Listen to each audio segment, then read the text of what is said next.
Kad krene rast biljaka u proljeće, većina ljudi napravi iste greške. Ne zato što ne zna šta radi, nego zato što misle da pomažu biljci. I upravo tu nastaje problem, jer u ovoj fazi biljka ne reaguje na više truda, nego na pravilan redoslijed stvari. Ako se taj redoslijed poremeti, kasnije u sezoni se to teško ispravlja.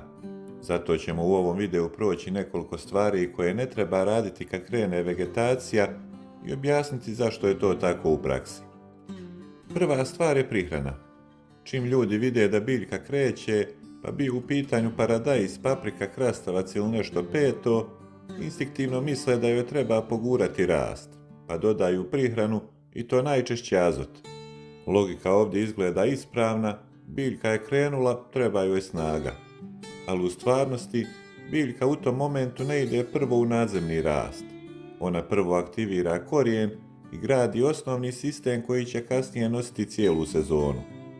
Ako se u tom trenutku ubaci previše hranjiva, posebno azota, dobije se ubrzan rast zelenog dijela biljke, ali bez čvrste osnove ispod zemlje. Na izgled biljka izgleda jača, ali zapravo postaje nestabilnija i podložnija bolestima, u prvom redu plamenjači i pepelnici.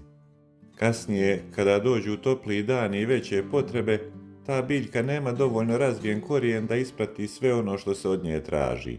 Zato prihrana u ovoj fazi nije pitanje koliko, nego kada. Druga stvar je voda. Kad krene toplije vrijeme, ljudi automatski povećaju zalijevanje jer misle da biljka traži više vode. Ali početak vegetacije nije isti kao ljetni period. Iako površina zemlje izgleda suho ili toplo, u dubljim slojevima zemlja je još često uvijek hladna. Korijen u hladnijem tlu ne radi punim kapacitetom. Ako se tada dodaje previše vode, ne pomaže se biljci nego se prave uslovi u kojima se korijen sporije razvija, jer ima manje kisika u toj zoni. Zbog toga se često dešava da biljka stoji u mjestu, iako s polja izgleda kao da ima sve uslove. Treća stvar je previše njege oko biljke u samom startu. Kad krene rast, ljudi imaju potrebu da stalno nešto rade, da okopavaju, poprave, očiste, režu ili srede biljku, posebno ako ima donjih žutih listova. Ali u ovoj fazi biljka troši energiju na prilagođavanje novim uslovima, tek je posađena ili presađena i treba joj vremena da se prilagodi. Svaka dodatna intervencija, čak i ako izgleda korisno, predstavlja stres za biljku. Umjesto da energiju usmjeri na rast, ona je troši na oporavak. Zato se često u praksi vidi da biljke koje se najmanje diraju u početnoj fazi vegetacije znaju kasnije biti stabilnije i ujednačenije od onih koje su najviše njegovane.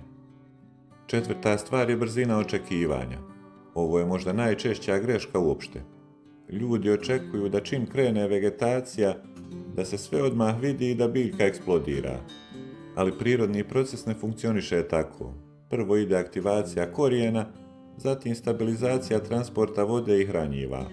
Tek onda dolazi vidljiv rast iznad zemlje. To znači da biljka može izgledati mirno, čak i kao da stagnira, a zapravo u tom periodu radi najvažniji dio posla ispod površine. Ako se u tom periodu pokušava ubrzati stvari jer se ne vidi rezultat, često se samo poremeti prirodan tok razvoja. Početak rasta biljaka nije faza u kojoj se stvari forsiraju. To je faza u kojoj se postavlja osnova za cijelu sezonu. Za ovaj video toliko, do sljedećeg, lijep pozdrav!